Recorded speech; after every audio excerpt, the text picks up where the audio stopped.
Ladies and gentlemen, welcome to the Monday Q&A call on the speakerfocus.com platform. I am the very proud CEO of speakerfocus.com, Kevin T. Robertson. I want to give a shout out to everybody that's logged in right now from all over the world. I want to give a shout out to Ed Babcock. I just saw him in the chat right there, recovering from surgery. Ed, glad to have you back. So proud to be associated with your speaker brand that you are building. And we are just so happy that you are recovering nicely. It's a blessing to have you here and back on another session with us. Everybody that's sending some shout outs, excuse me. I want to thank you always for your participation, your dedication, and your commitment to continuing to grow your speaker business, no matter what the obstacle is.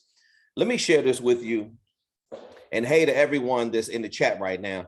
I can't call out everybody's name, but hey, I see you in there and I appreciate the love. Let me share this with you. That it doesn't matter, excuse me, it doesn't matter where you've been.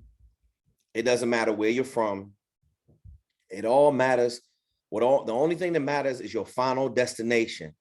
And the destination that we are committed to helping you achieve is a well-rounded, robust marketing plan and a speaker business that is in the marketplace, thriving, booking engagements, and constantly learning and growing how to connect with the meeting planner and offer professional speaking deliverables that take their members and their organization and their team to a whole nother level.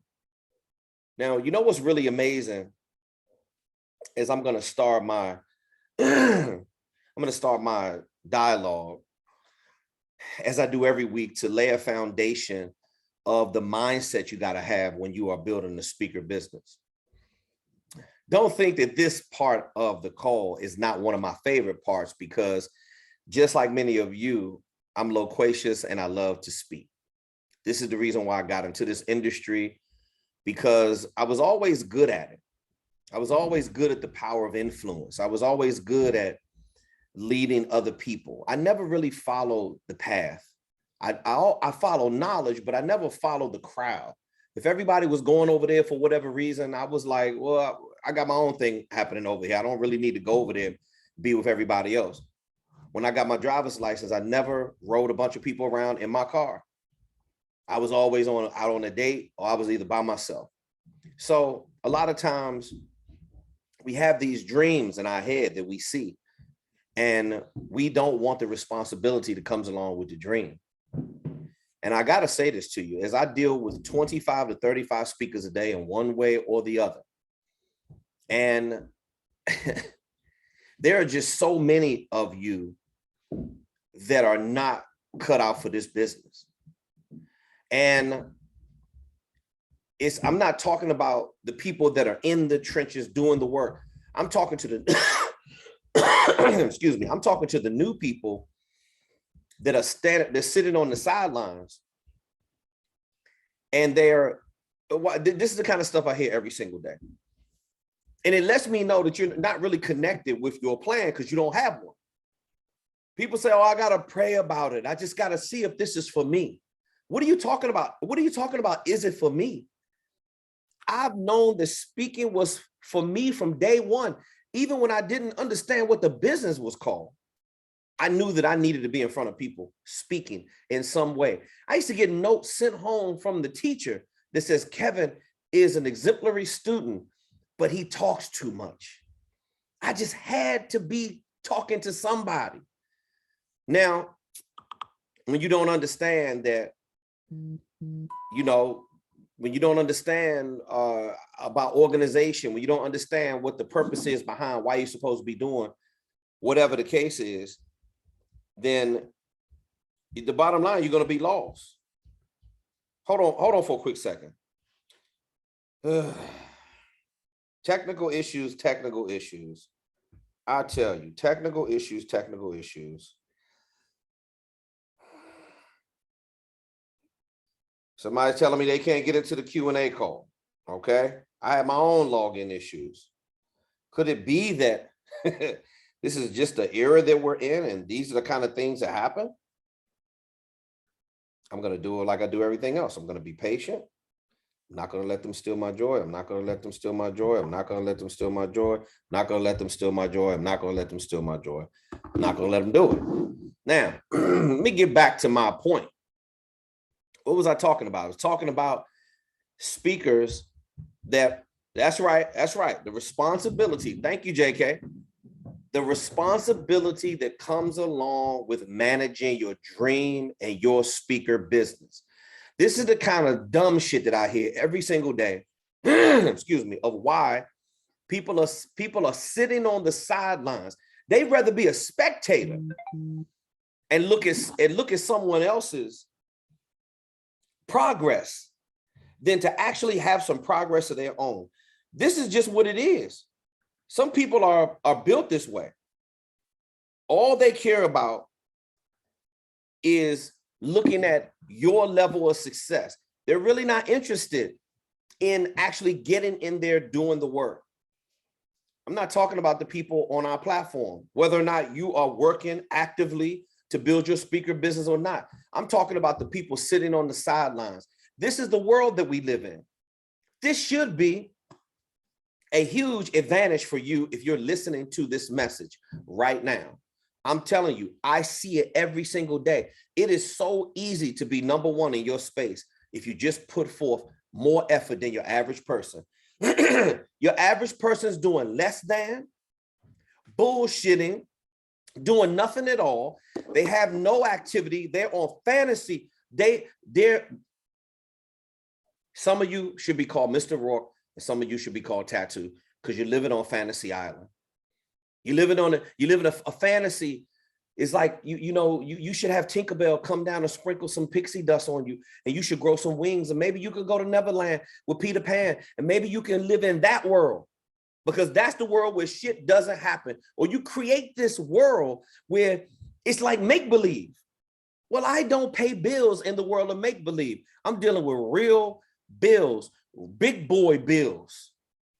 You think running a multi-million-dollar sales funnel conglomerate in the consortium known as speakerfocus.com, you think is easy? I'm not asking for easy. I didn't tell you that it was going to be easy. What I'm telling you is definitely going to be worth it, but you got to put the effort in. Don't be like a lot of people I talk to every single day. They're straddling the fence.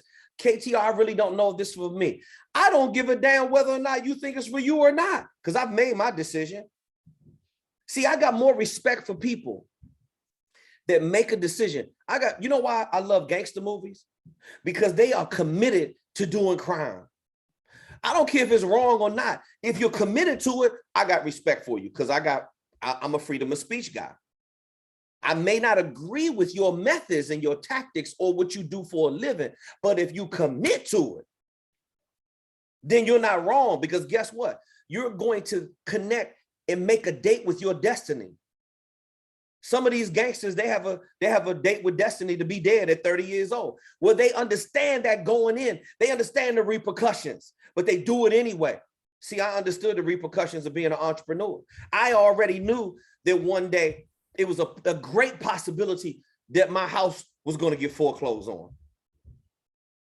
I knew when I was buying up a bunch of houses at the rate that I was buying them. I mean, at one point in my life, I owned 30, 35 houses at one time, and I'm not exaggerating. So if you have that many houses and you really don't know how to manage it when you're 24 years old, don't you think you're going to lose a couple of them? I used to just collect houses like Monopoly pieces. So a lot of people don't want the responsibility that comes along with bigger levels of success. The reason why they're not getting it is because they can't even manage the level of success they have right now. And that's just the facts. And I talk to people every single day that literally they get scared to death when I actually start telling them what it really looks like, excuse me, to build a speaker business. People get terrified. I'm talking about like Creature from the Black Lagoon terrified. The first time I saw the movie The Exorcist back in the 70s, when the girl turned her head around, me and my cousin, we jumped off the bed. We were hiding behind the bed. Then she did projectile vomiting. I was like, okay, this is just a little bit too much for me. I was frightened. I was a little kid, scared to death. But I learned that fear is an emotion just like being happy. You can control it. You can turn it on, you can turn it off. So yeah, I may still be afraid, but I know I deal with it anyway, because I'd rather deal with the pain and the sacrifice and everything that comes along with that. I'd rather deal with the bumps and the bruises and the losses. I'd rather deal with that feeling than to say I didn't try and I didn't put forth the effort. Because see, here's what I learned about losses, and you need to listen to me, and you need to listen to me good. For all you whiners and complainers out there that's acting like you're the only one that's going through some shit right now, I talk to people. See, let me just say what needs to be said. If you're not in the world of sales and talking to a diverse group of business professionals like I am, you're living in fantasy land. I talk to real people dealing with real shit every single day. And what I see every single day with consistency are the people that are afraid to pull the trigger versus the ones who are not. These people simply do not know how to control their fear. They are controlled by it. So watch this. These are the different categories of excuses that stop people from building a speaker business. It's sad, but I don't feel sorry for you, because you have to make a choice. A gangster makes the choice, and they're willing to deal with the repercussions and the consequences. That's the only way you're going to be a real man or woman in my book. Pick a focus and deal with the consequences. That means when the shit is going good, don't be taking time to celebrate for too long. And when it's going bad, don't be in the dumps and depressed, because neither one of them lasts forever. The good ride that you're on doesn't last forever. And the bad times when you're at the low points in your life, that's not going to last forever either. So the key is, can you be steady and neutral? See, that's the key. Because if you're too overly emotional, it's going to cloud your judgment and impair your ability to make an accurate decision. And then your focus is going to be off all the time. I talk to people every single day that let the spouse or significant other talk them out of their speaking dream. I see so many people these are the jaw jackers, the wannabes, the bloviators. They want to hear themselves talk to everybody else in their circle because they're interested in being the big fish in a small pond.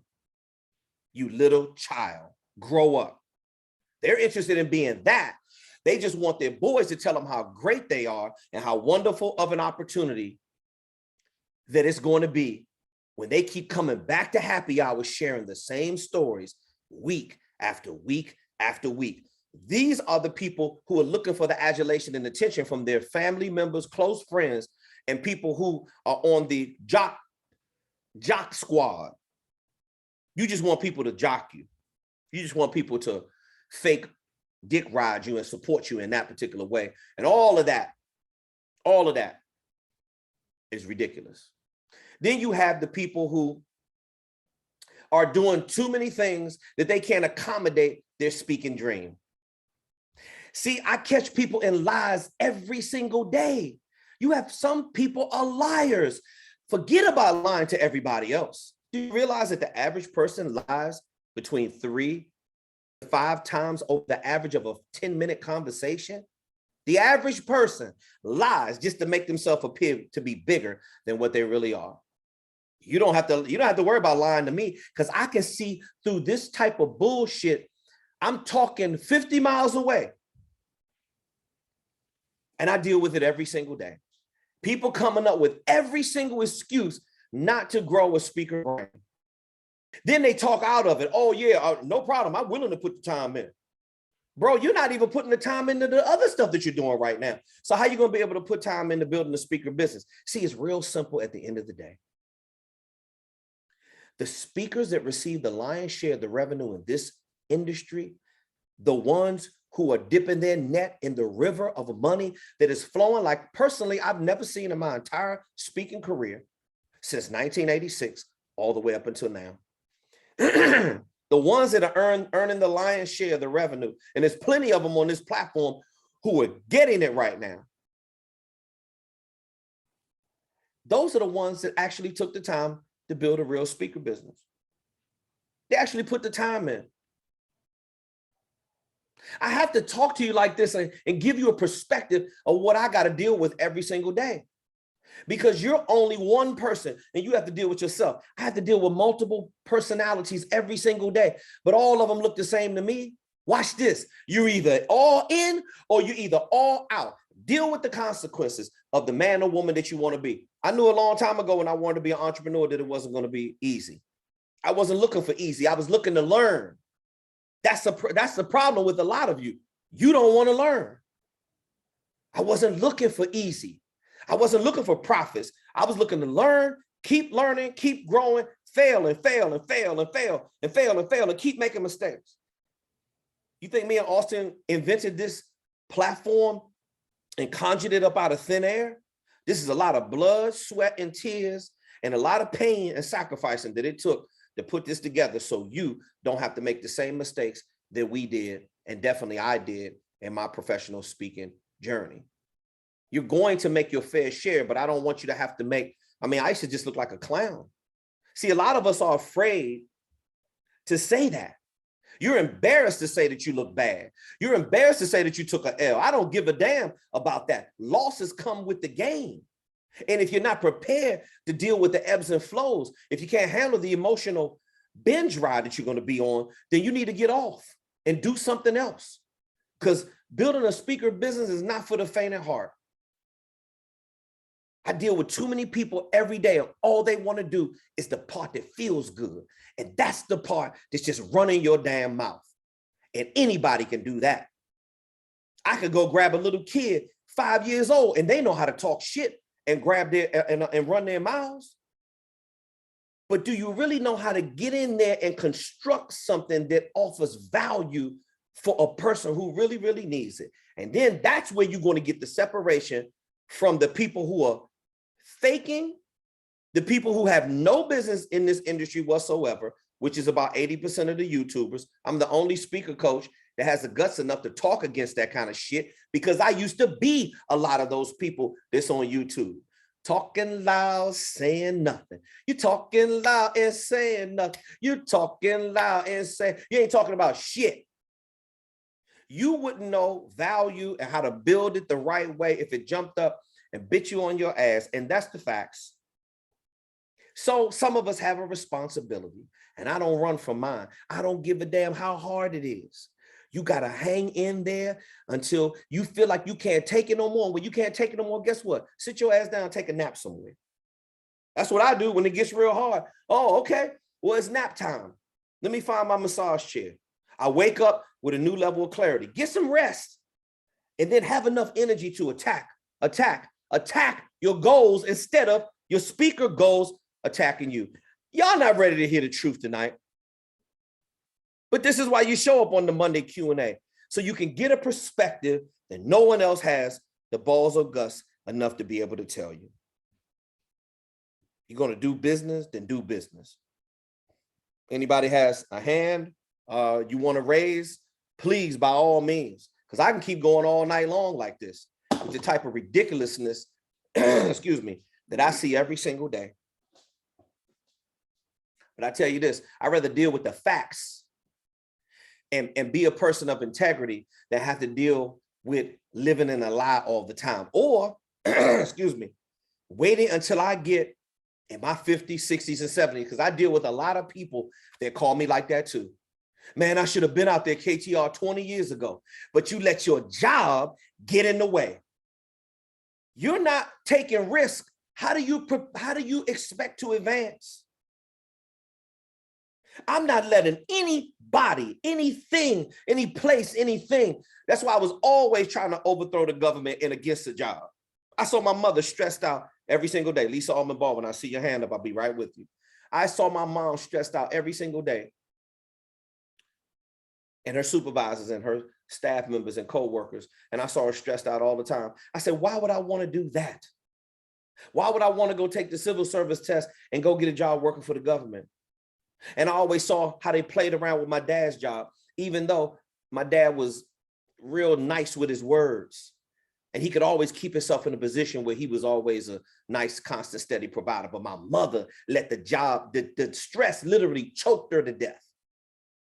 I recommended she retire twice before I retired to offer a job from real estate. One time, retired her 7 years early from her job because I didn't want her dealing with that stress anymore. How much stress and bullshit in your life are you willing to let choke out your speaker goals? Yes, I'm talking asphyxiation. Some of you are choking your dream because you don't want to put the effort. You got to breathe some life into this shit. Lisa Allman Baldwin. Talk to me, Lisa. How are you this evening? I'm almost scared to say something now because you're on fire today. Hey, I just say what I feel and I make an observation. I'm very opinionated, just like a lot of people on social media, and I deal with it every single day. I love it. I love it. And after a while, you have it up to here with it's not getting said. Right. No, I agree with you. People are delusional.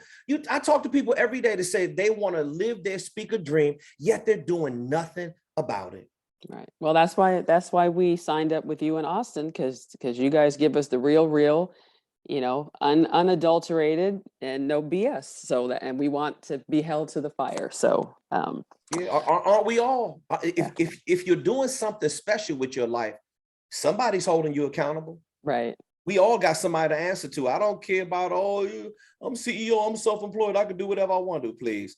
I work for Auston Troyer. You better understand what's going on. Go ahead, Lisa. What's your question? Okay, well, first I wanted to say thank you for the social media posts you've been putting up lately. I've been reading them, and again, even on the times when I'm really busy or have to take a step back a little, it still motivates me to keep the dream in the forefront. Like you said, even if you can only do a little, it's better than nothing. So I just wanted to tell you, thank you for that. Oh, and then, and also thank you for, I had sent you something for one of my church outreaches, and I see that you responded to that. And reading through it, I see I could also tailor it for other settings as well. It doesn't have to be just the church, because I see the main thing that you changed. So I'm going to be getting on that. Yeah, so so my question is, as I said 2 weeks ago on the call, was that I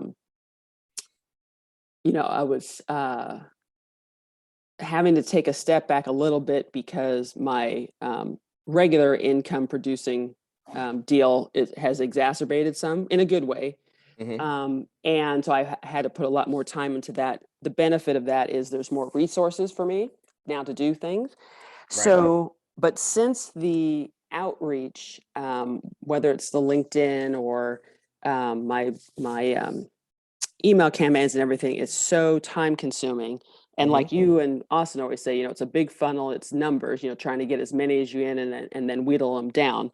I'm wondering if, now that I have some resources to put toward it, if this would be the time to hire someone, even if it's just, a certain number of hours a week or a month, to help with some of that. So it could be, even though I'm fine with doing my writing, but, maybe someone writing the email campaigns for me, or writing my social media posts and scheduling them for me. I get to review them first. And I kind of wanted to circle back on, because you and Austin had mentioned before about either buying a list or maybe hiring someone that's on Fiverr or something like that, who can at least start sourcing more names and things for you. And I'm going to be, since I know places I'm going to be and I'm there for weeks at a time, those are the ones I'm trying to blanket, so I can get some gigs while I'm there. So the big one that's coming up is San Diego. I'm going to be there for 6 weeks. So I'm trying to, my goal is to book, this is my high end goal, is to book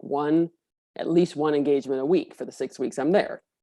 But all that to say, what is your thought on hiring help, but not giving up me controlling the narrative? Because I know you were very clear about that. So it's not like I want someone reaching out and speaking for me, but I'm just thinking of help with maybe the social media posts, the email campaigns, finding names to reach out to, and they pass them to me. What are your thoughts on that? Well, first of all, San Diego is one of the most beautiful places to fly into, right there by the harbor. And I just love it. The scenery there is just amazing. Mm-hmm. So what I always say is this: you should always learn to do it yourself first. Mm-hmm. Until you get so many practice repetitions in to start delegating. And it's really a personal call.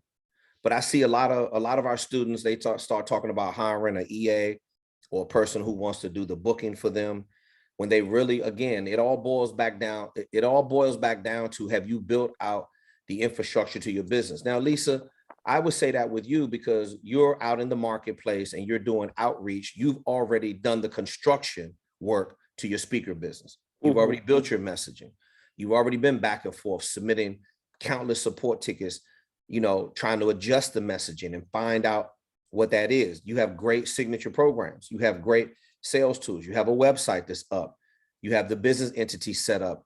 You're doing posts on social media. You're learning how to do all of that. Now you got the speaker growth engine. It's not revved up at a high level right now, but you're in the process of building it, learning how to perform maintenance on it, and you're learning how to manage it. So at this stage in the game, it's really up to you. If you want to bring in somebody, train them up, then I wouldn't have a issue against it. But what I always say is learn the marketing yourself at a really, really high level first. Because when you let another person come in or you hire somebody to do that part for you, which is cool, but now they're the ones that have the skill. And when the skill and the talent go away, so does the revenue. Am I making sense? Yes. So that's why we want you to learn to do it yourself first. Again, my perspective is very unique. If you talk to as many people as I do, then listen, I know how to see around corners because of most of the stuff that people are doing, I've already done it. Right. Or I see that they're bringing the EA in there. They're trying to be on some ego shit, right? They just want to tell their friends, oh, I got an assistant. Having an assistant don't mean shit unless you train them up what they're supposed to be doing. Right. Having a staff and team don't mean anything unless they know how to actually get some things done to take off of your plate. So what I would say is if you're short on time, then you have no business having an EA or anybody because you're not going to be able to train them to delegate to. And a lot of people, they just bring somebody on and say, hey, I want you to start getting the bookings. Been there, done that, tried it with, I'm talking dozens of personal assistants and interns and people who just, man, KTR, man, I know I could get you some bookings. I remember very vividly, I bought somebody on my team. It was commission based only. She guaranteed me that she would learn whatever. Listen, I just need a job. I'm telling you right now, I got resources. You're going to be so easy to sell. And this was still when I didn't understand how to build a marketing machine. So I'm reaching. I'm like, okay, yeah, come in there and do it. I'm thinking, oh yeah, if she spends 8 hours a day on this, she's going to be crushing it and I could just kick back. That's the mindset, whether or not you believe it or not. But if that's you, then that's you. This is exactly the shit the speakers pull. Oh, I'm going to get me an EA. I'm going to bring me in an executive assistant. I'm going to get me a personal assistant. I'm going to get somebody to manage the call. How you going to get them to manage calls when you're not getting no leads? Then you don't want to, if you don't have time, that means you're not going to have time to train and teach that person who needs to go out and learn how to execute. Now, if that's the case, you're going to be in trouble because now you got a person who's taking up space. Then when I try to train the woman and give her the script to go by of things I wanted her to say that I knew that worked, she said, oh, I got it. Don't worry about it. I just need to get on the phone and just do it. No, you're not going to just get on the phone and do it because you're representing my brand. Right. And that's not someone that I'm looking for to hire because I want to, like you said, control the narrative and do the, speaking to people, but I'm just talking about on more back end things like maybe with the social media or the email campaigns or just, leads on, Okay. like someone who can, because I spent a lot of time looking for different companies, trying to find out who's in charge of HR, getting the phone number and everything, or find out what conferences are coming up. And it just seems like that's something that someone could do who doesn't necessarily need to be trained on anything. But Okay, but you're I right. just wanted to, Oh, you're right. You're right. And remember, we're just giving you a baseline. right. I am not over there controlling your time and telling you what to do. I'm just giving you a recommendation. Yeah, if you need to take some things off your plate that's going to free up more time so you can focus on sales. Right. Ask Austin what's the most important thing in the sales funnel? What's the most important things you should be doing? Getting people on the calendar and doing calls. Right. Doing strategy calls. You know why? Because that converts into revenue, and nothing else is more important than that. Right. Everything else falls under that. So, when I want to work on something, I do it prior to my schedule opening up, and I do it after my schedule closes. Speaker focus is number one. That's first for me. Then on the weekends, if I want to work on a special project, like me going back on tour and me developing the speaker stuff, I got to find time to be able to do that. I damn sure enough can't work when I'm running a full schedule all day long. So I gotta make time to do all that kind of stuff. Do we have a team? Absolutely. Am I growing my team right now? Absolutely. I just brought on three more assistants on my team. I got all of them managing a certain aspect because I can't have my hands in everything right now. The stakes are getting ready to change. So if you get busier, then you got to train up those people. Listen, number one thing I always need is every time I turn around, I'm writing copy. I'm writing copy for my new signature programs on my website. I'm writing copy for my website. I'm writing copy for 5 new videos I got to produce for the meeting planner. My website is going to be meeting planner centric.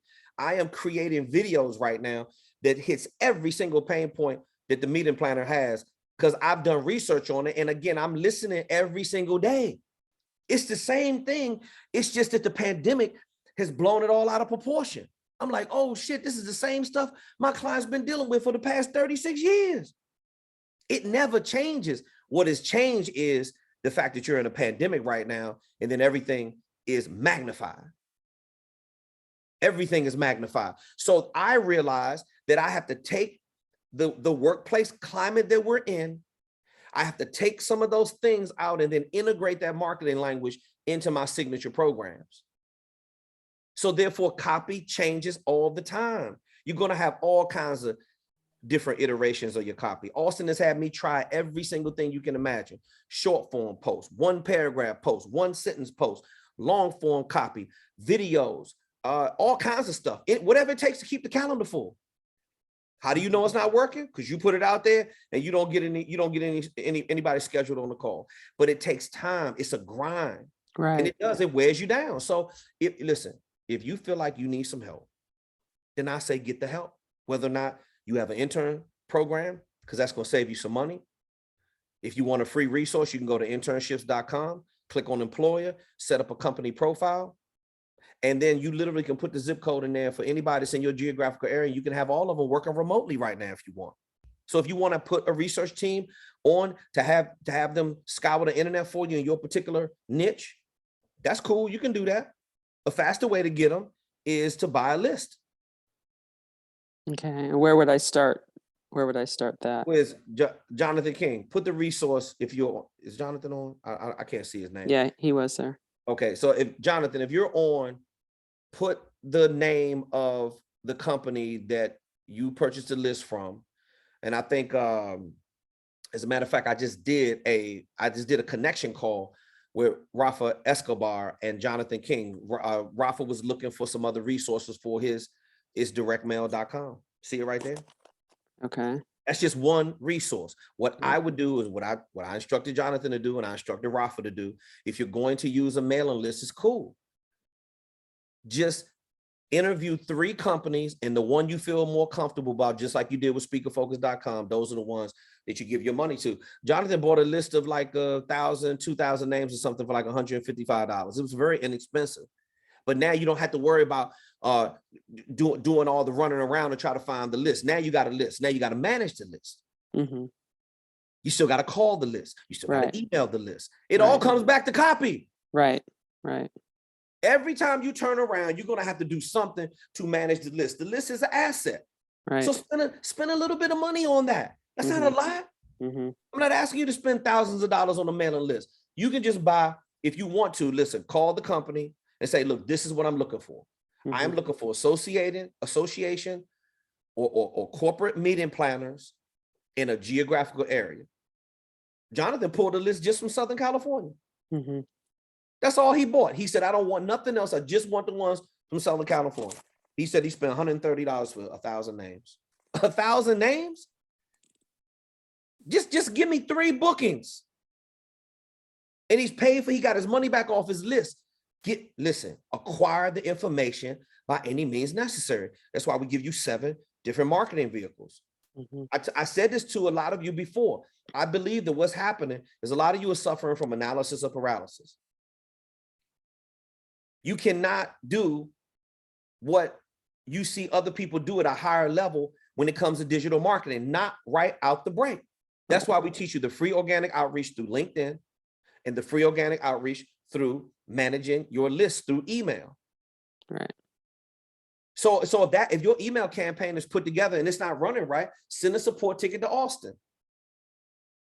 You know, the most support tickets that we get is for copy. The least amount of support tickets that we get is sales funnel management. And sales funnel just doesn't mean, oh, the automation, the software, the Calendly link. That's not all that it's about. Your sales funnel's got to be built the right kind of way. You got to have the right kind of lead magnet, attracting people to your sales funnel. It's called a lead magnet. What is a lead magnet? Copy. Then you got to incentivize them. Why am I giving you my email address? You better have damn good calls. Is your staff suffering from employee engagement issues? Are you dealing with communication problems due to the fallout caused by the pandemic? If you are, schedule a call with me. That's 1 or 2 sentences. That's all you need to get a meeting planner on deck. Frame it in such a way where you're helping them, you're creating need, you're creating urgency. And that's what you have to do. And then you got to try different variations of that in your niche. Yeah, I was talking to Rafa. He's in the fitness industry, and I said, and Rafa was kind of stuck in analysis of paralysis mode. A lot of you are thinking, oh, I got to do the digital marketing. I got to be Auston. I remember what Auston said. Well, what he said first was try free outreach and then test a little bit of money on the paid advertising. But I suggest you get good at the free organic outreach first before you start spending a dime on paid advertising. Right. And that, and yeah, sorry. No. Yeah, no. And that's what I was saying, going back to what you said to me in the beginning, since I have all the systems set up and you guys have been helping me with anything, that's why I was thinking, well, maybe, you know, that would be somewhere for me to get some help as somebody crafting my social media posts for me. Again, I would review them and everything, and then they can do the scheduling, because that, you know, that takes the time too. Sure. And someone also who knows like the timing of the day when they should be posted and things like that. So stuff like that is really good for an intern to do. Again, I have 3 people on my team right now that I am in. When I'm working on copy, when I'm modifying things for my signature programs, for my website, I got them in the document and they're looking at how I like things done. They're learning how to write copy. Eventually, I can say, this is what I need done, and they can go write the copy, and then I could come back and I can go through it if I have to make any changes. Every time I turn around, there's copy. I'm consumed and mired in reviewing copy for other students. 90%, listen to this very carefully. And Lisa, you are a very skilled writer. You write beautifully. You write for a living. But people that I speak with 10, 20, 30 plus years worth of business experience and working experience, 90% of them are horrible copywriters. Now, what does that say? Because everybody's sitting here thinking that's a skill. What does it take to develop skill, Lisa? Patience. Repetition. And most people, repetition. Most people lack that. See, you're going to hear me say the same thing. Why are we performing at a high level? Because I have an insatiable appetite for nonstop learning and continuous education. I am literally anal about practice. I love to practice. I can't get enough of it. When I'm not doing something well, I'm going to sit there literally for hours and hours and hours and listen to it. I don't listen to television. I listen to audio shit all the time. Things I need to learn, I listen to that. If I'm out in the flower bed, I'm listening to it. If I'm out riding my bike, I'm listening to things I have a deficiency. I'm listening to it. And it's not good enough for me to listen to it one time. I sent out an email to one of, I sent a text message out to one of our students, and I hadn't spoken to him in a while. He's been out of pocket, trying to get back into the swing of things.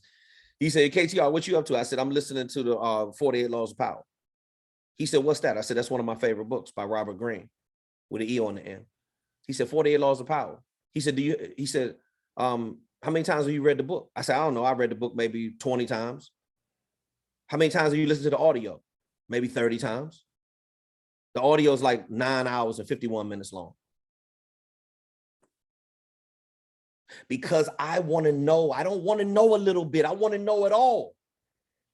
And that's how I approach speaking. That's how I approach writing copy. That's how I approach everything that Austin's ever taught me about sales funnel management.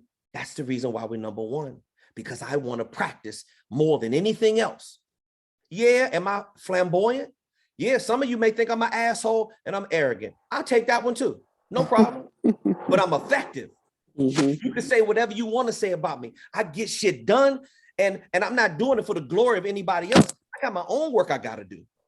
But if you learn anything from me, you see how we operate around here at speakerfocus.com, we get shit done. Right. And when you're not getting things done, excuse me, there's a reason. Okay. And we just gotta, what happens, Lisa, is your patience gets tested. Right. No, everybody wants to do the part that feels good, which is the speaking, the sales funnel. That shit feels horrible. Sales feels, I don't want to do it. It's uncomfortable. Right. I love sales. You know why? Because I have a process from contact to close, from the lead magnet, the copy, they got their attention, they put their email address in there, they opted into our sales funnel. Now I have another person in my sales funnel who I have a chance to market to on a continuous basis, stay top of mind awareness. When they're ready to make a purchasing decision, they don't think about anybody else because they see my face every single day, because Austin keeps my face and Speaker Focus brand every single place all over the internet. And when they're ready to make a purchasing decision, they come right to us. And the rest of the information is a support piece to the sales funnel. It's the same process, Lisa, whether or not it's a speaker sales funnel, whether or not it's a speaker coaching sales funnel, whether or not you're a Reiki instructor sales funnel, it doesn't matter.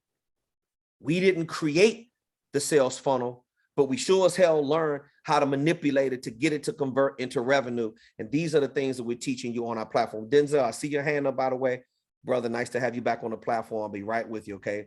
Just give me a little bit of time with Lisa, because I want to make sure she doesn't have any more questions or comments. By the way, I do see, wait, Roger, I'll be right with you. I see some comments down there. I'll get to your comments in a minute. I see some people on there saying, hey, Lisa, great question. See, this is why I take the time and we don't rush whenever I'm answering a question, because many of you, you might not be saying it, but you're thinking it. And that's why we directly address the tough issues on the Monday Q&A call. So Lisa, it's simply a test of your patience. Mm-hmm. And I see it happen every single day. Listen,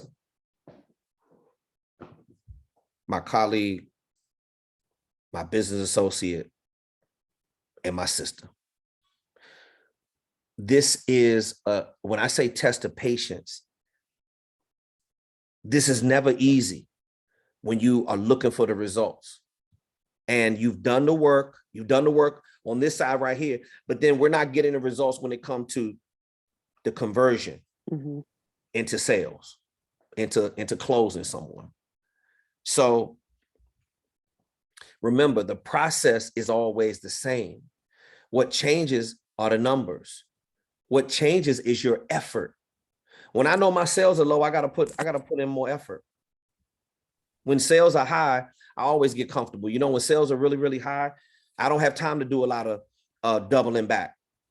When my numbers are a little bit off, now I got to go back and I got to go back in, and me and the team got to pick up and call some people who are on the no-show list. Now I got to call some people who are close to paying. Now I got to call some people who I did an offer call with, and maybe they told me to give them a call back in 2 or 3 months. Typically retargeting deals with all of them. But when shit is not popping the way it's supposed to be pop, I'm pulling out all the stops. You know why? Because I have to. You know why? Because I have options. See, when you do it the right way, you're going to constantly have options for leads, and you'll never be without. But it takes time to build it. Let me say it for people in the cheap seats. Nobody wants to wait. While you're waiting, you should be working on a different aspect of your business. And this comes down to skill, Lisa. And that's why everybody has a different level of success, because everybody has a different level of skill. Some people are really, really, really good at what they do. And some people are learning how to get good. You're still in the learning how to get good process. Ain't no shame in that. When you get better, watch this. You're going to start converting the prospect into revenue. You're going to start getting the prospect first on your calendar. Then you got to learn what words to use with the prospect. You got to learn to move those words around. Oh, damn, I learned something. Maybe I shouldn't have said that. I phrased this the wrong way. You're going to be able to feel it immediately. And then all of a sudden, you're going to find a groove that your speaker business is in, and it's converting revenue. Mm-hmm. Just like Sean Crane, just like Ryan Stream, just like Michael Towers, just like many students on our platform. Okay. Roger Poussard just get ready to book his first speaking engagement overseas. He's going to the UK. People ask me, how do you become? Congratulations, Roger. And Roger, Roger asked me, damn, man, you're an international keynote speaker, KTR. Nobody can do it on your level. Well, you look like you're doing it on my level now. Ask him to go to the UK. And we're gonna walk him through every single step of the process so he can make sure his speaker engagement is done the right way. They're ready to start talking to him about sending him a deposit and booking his travel and all of that kind of stuff. And this is what happens when you just do the work. He just followed the process and he trusted the process. And now all of a sudden he's getting the booking. He doesn't even have his speaker growth engine set up. He's not even in the module 5, I don't believe. But he did everything he was supposed to do to be ready for the opportunity. And they reached out to him and boom. Now watch this. This is forcing them to get the back end set up. You see what happens when you don't do the work? You can't facilitate the transaction. So it may not go in the same order that you needed to be in, because again, everybody's different. Roger was terrified of module 1 with the messaging. We got him through it. He was terrified of module 2 with the sales tools. Him, his daughter, a couple people on the sales team, boom. A couple people on his team got him through it. He set up the business. He got through that. Oh, KTR, I really don't know what to post on my social media. Boom, he's getting through that. He didn't know what to do with his speaker video demo. He ended up turning in one of the best submissions I've ever seen on this platform ever. Because you know why? Because he was, at the end of the day, he was just doing all he knew he could do, which is just being himself.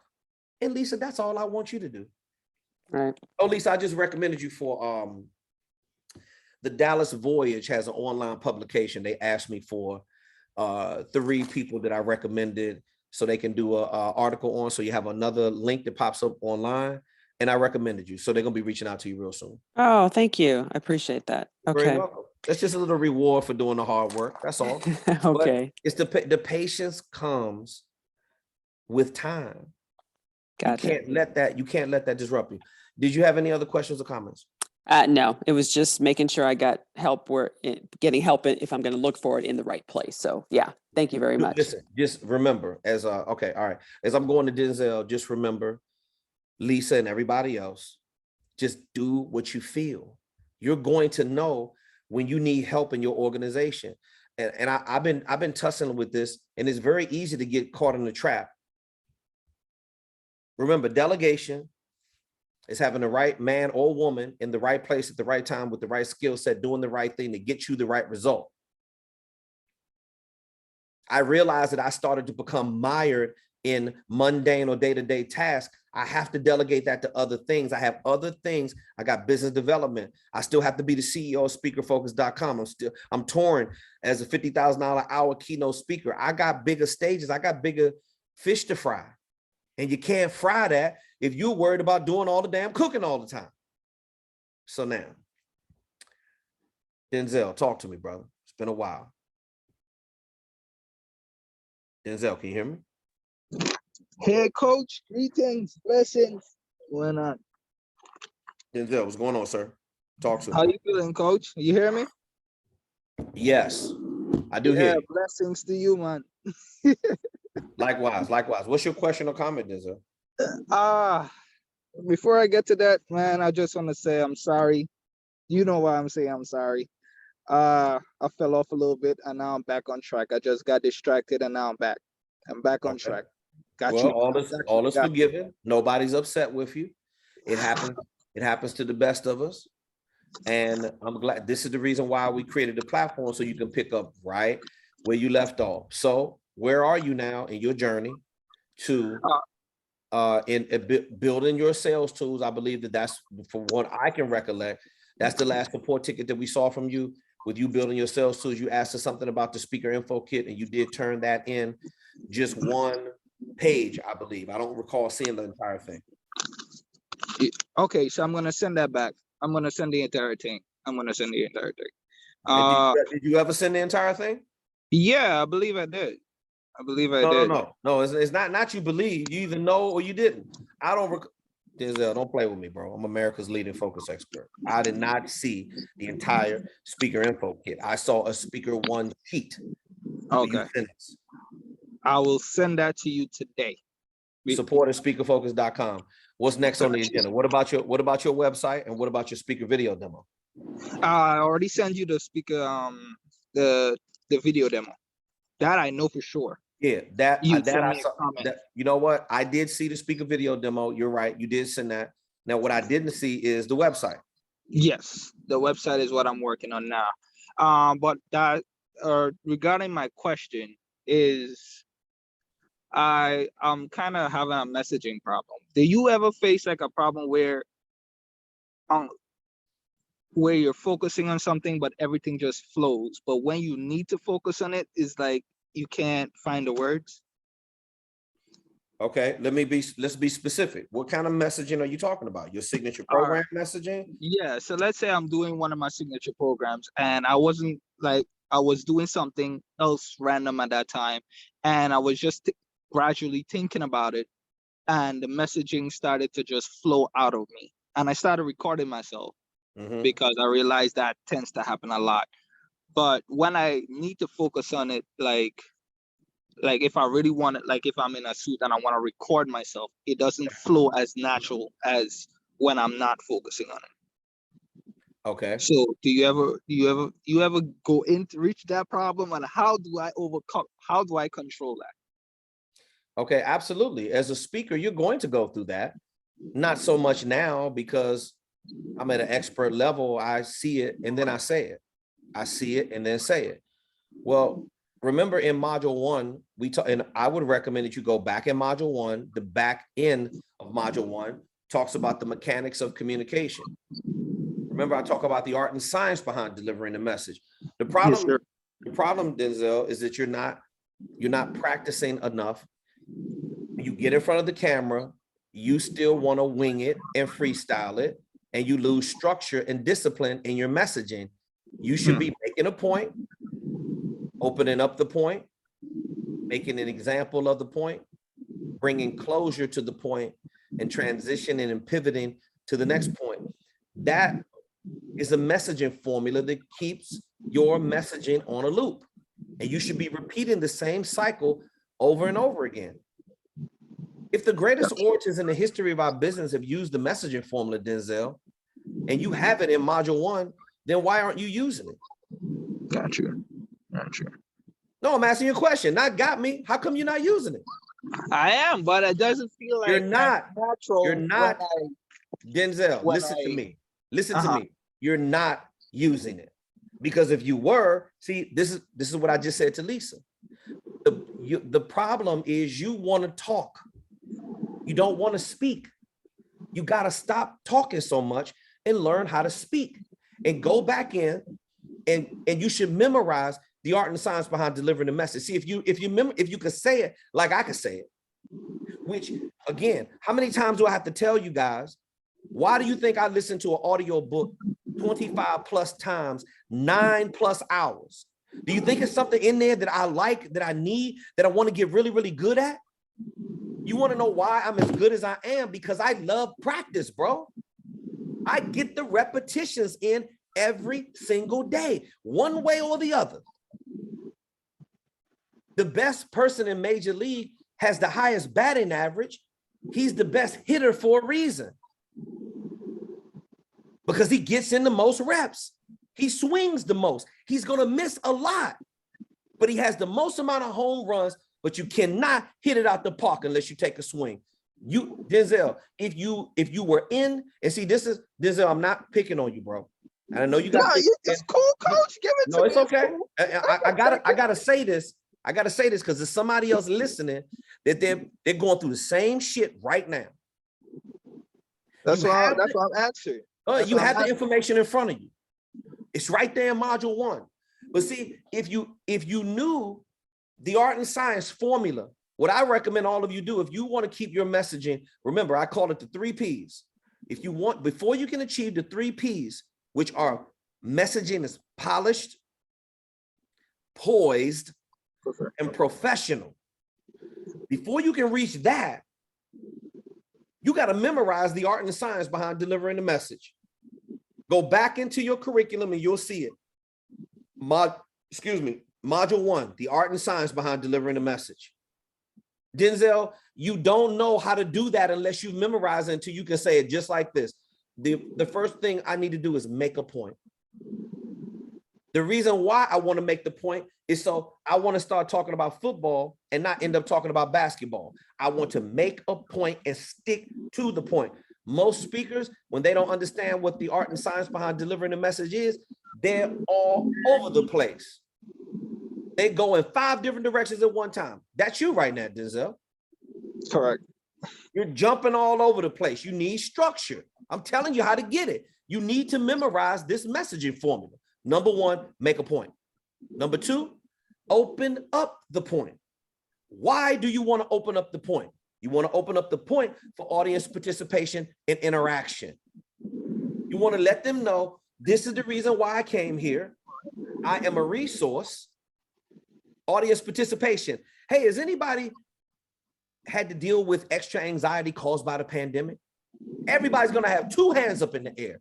Why? You're also making yourself relatable. Make a point. Open up the point. If you don't have this shit memorized, then your messaging is going to be all over the place. If you memorize it and you say, okay, I got to make a point. What's my point? I'm talking about leadership strategies and magnify success. Okay, time to open up the point. I want to open up the point for audience participation and interaction. Okay, everybody has been in a role in leadership development in here. Have you ever run into this problem caused by the pandemic? Boop, boop, boop, boop, boop. Everybody, 2 hands in the air. I'm making myself what? Relatable. Make a point. Open up the point. Then make an example of the point. Right there in the notes, in your curriculum at speakerfocus.com, it is share statistical data to make an example of the point, share your story or experiences, and also make sure you use humor when appropriate and use real life experiences. That's what you want to do. Statistical data, humor, real pain point, and experience. That's what you want to do. Making an example of the point. I can remember when I was 25 years old, when I didn't have this level of skill when it came to speaking, and I was very loud, and I would burn my relationships out. I would burn the candle at both ends of the stick. I was horrible. What I'm going to teach you how to do today is that there's a better way to manage relationships and develop proper leaders, and this is the way that I've learned how to do it. Make an example. Don't be afraid to share your embarrassments and your failures. Be vulnerable. Denzel, make a point. Open up the point. make an example of the point. Then you're going to bring closure to the point. Ladies and gentlemen, remember back in the very first part of our presentation, and I talked about the 3 R's to success. R number 1 was what? Let's just do a quick recap. R number 1 was recall. R number 2 was what? Research. And then it's going to pop up what? Resources. 3 R's to success. Make a point. Open up the point. Make an example of the point. Bring closure to the point. Then transition and pivot right into your next point. You see how controlled that is? Yes, I need to get I go back to the same thing every single time. I do a reset. I use pauses and silence to control timing and pace. This is where the skill comes in as being a speaker. Denzel, you're high energy. You have a wonderful personality. You're a very charismatic young man. You know it and I know it that you're built to do this, but you gotta develop your level of skill when it comes to speaking. And the only thing you're missing at this stage in the game is the art and science behind delivering the message. You just need to have your messaging tighter. And then you won't be all over the place when you drop the videos because you have a propensity to freestyle. Cut that shit out and learn the art and science behind delivering the message. That's 5 things. You need to memorize them, and then you need to get on video and practice it, and then you need to send it to me.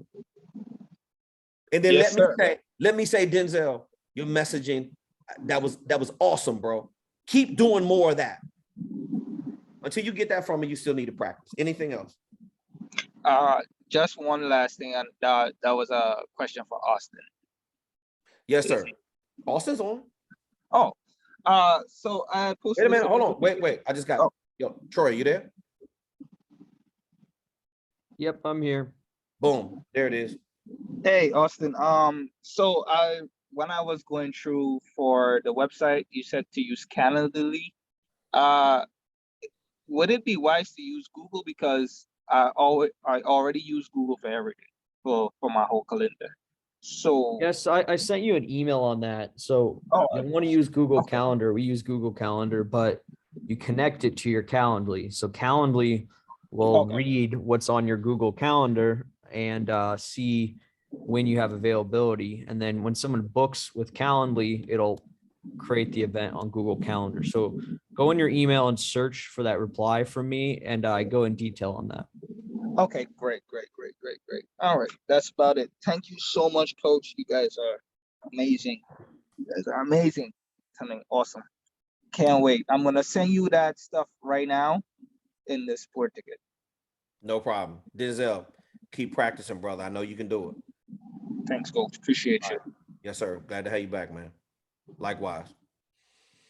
Okay, let me see. We're gonna disable Denzel. So we're gonna get to Rico. Anita, I'll be right with you as soon as we let Rico in here. Rico, are you there? Yes, sir. KTR, can you hear me? Yes, sir. I hear you, brother. Awesome. Good to see. Good to be on. I missed last week.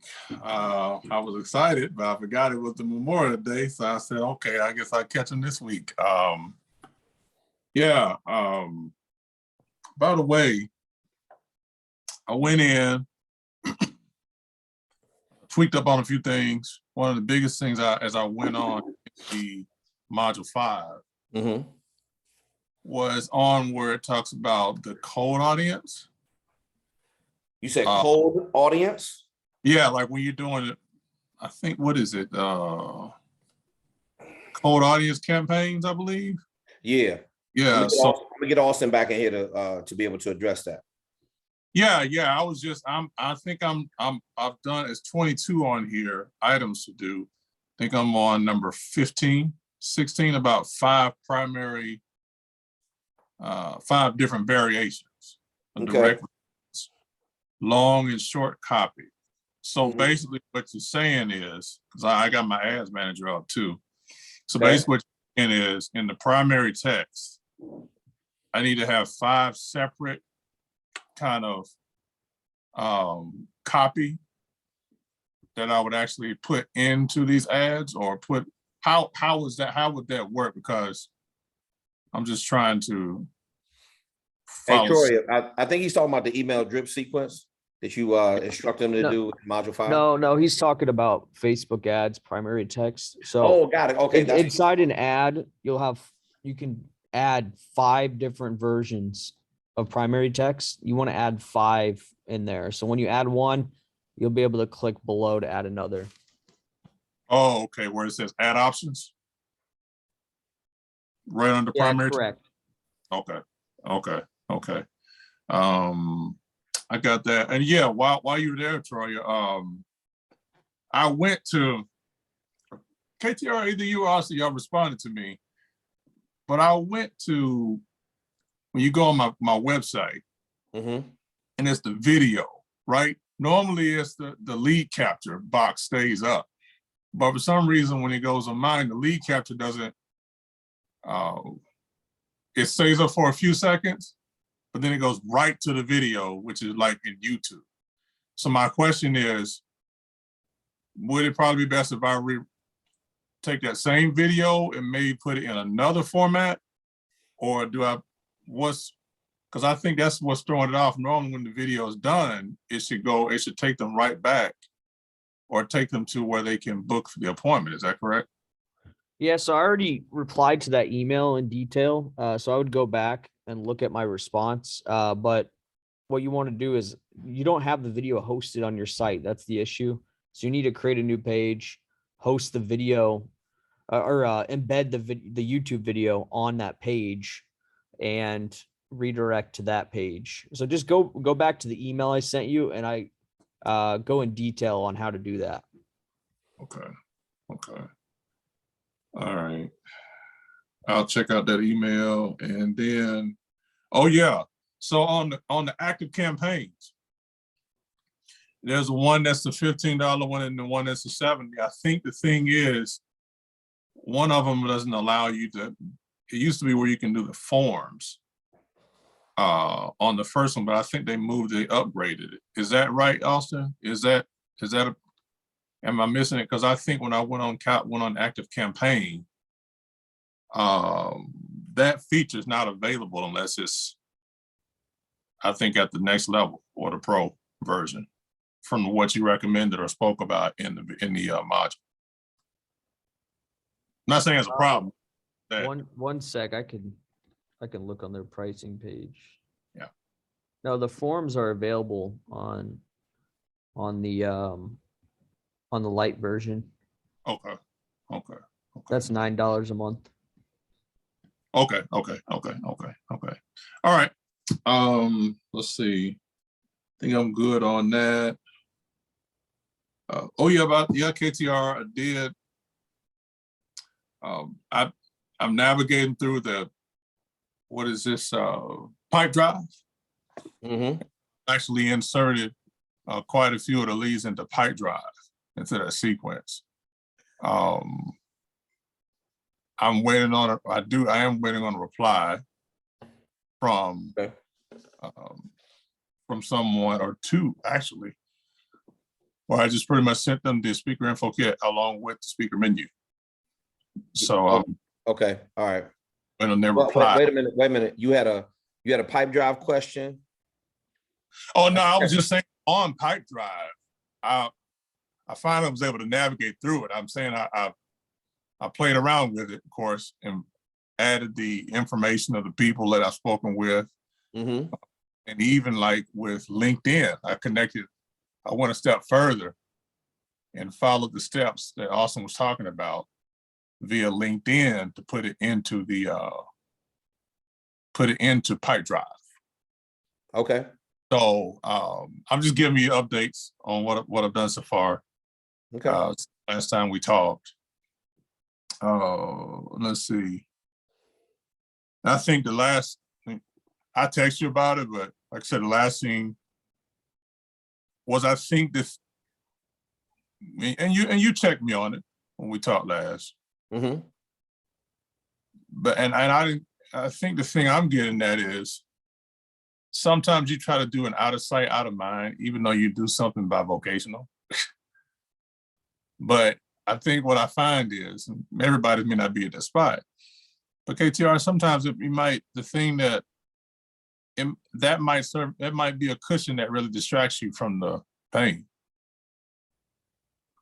of really just doing what you're talking about, just really taking the speaker side more serious. I think I came to that point, that realization that, you know what I'm saying? So for me, I know these are things you heard, and I'm just sharing some things that we've done since we talked. Mm-hmm. But I think the key was I was building something and wasn't really aware it was being built. Mm. And then like you would look, it's like, you know how you try to look at something externally and thinking you need that, but really you already have something internally that's been built. That it was ready, more ready than you realized. Right. So I had to really just take a step back and just be like, what if I not really decided on it? Mm-hmm. You know what, Rico? I'm glad you brought that point up, because this is a constant struggle that a lot of people have. I had it because when you're multi-talented, you have something inside of you that says, let's go for everything all at one time. Mm-hmm. Again, I deal with a lot, man. We work with some of the best subject matter experts in the world. I talk to all of them every day, whether or not they sign up with speakerfocus.com or not. These people, we all have amazingly, you know, we got all these amazing gifts inside of us. But sometimes, especially a creative person, you know, you're better off being more like Auston, who is very analytical. He don't care about the spotlight. He's just not wired like that. He'd rather just be in a room with his MacBook coding and doing a bunch of stuff all day long. He doesn't, I see the way he works, and I learn from that, because I'm very outgoing. I have a flamboyant personality. I'm very theatrical. I'm an entertainer. Forget about this speaking shit and this business stuff. Man, I'm an entertainer. I've been performing since I've been 5 years old. That's why I love about speaking, because you get a chance to get in character. When I'm the coach, I'm the coach. When I'm the CEO, I'm the CEO. When I'm doing business development, I'm doing business development. When I'm a keynote speaker, I'm a keynote speaker. When I'm a facilitator, these are all different characters that I've learned to play, and I know how to play that role very, very well. It's all a modification. But I tell you this, when you're introverted and you don't care about none of that other, it just doesn't matter to people who are introverted. So what I do is I study everybody. You know the biggest thing I learned from Auston? What's that? And I'm gonna tell you right now, I listen to him, and that's why we got the world's #1 platform for speaker marketing. That's the reason why we are here where we are. It is not because of my guidance and leadership from the technology side. I realized that I realized that that's the vehicle that I needed to be in, so I listened to him. But what I learned about his work ethic and people that are wired like him, like a Elon Musk or a Jeff Bezos and Bill Gates and Warren Buffett, and you look at Steve Jobs, all of them, that's Auston. That's the kind of personality type that he has. Because what they do is, when they get locked into a goal, they don't give a shit about anything else. It's almost like, damn, man, why is Auston being an asshole? I just asked him about this or this or that. He don't care. Because he has, if it doesn't have anything to do with the main goal that's in front of him, man, watch this. Here's what I learned. You got enough stuff to deal with. And I remember a meeting that we had. We were in Texas one time. We were on the rooftop working. And I was making recommendations about this and that, because, you know, I'm outgoing like that. And sometimes you get excited and you get caught up in the idea. And every single time I would recommend this. And this is when we was really early on in speakerfocus.com. He always told me, he said, bro, he said, think about the to-do list that we have to do just for speakerfocus.com. And it was long. It was long. He said, it's going to take 6 months to a year just to be able to build out and finish. Excuse me. So it's always easier for introverts to say no.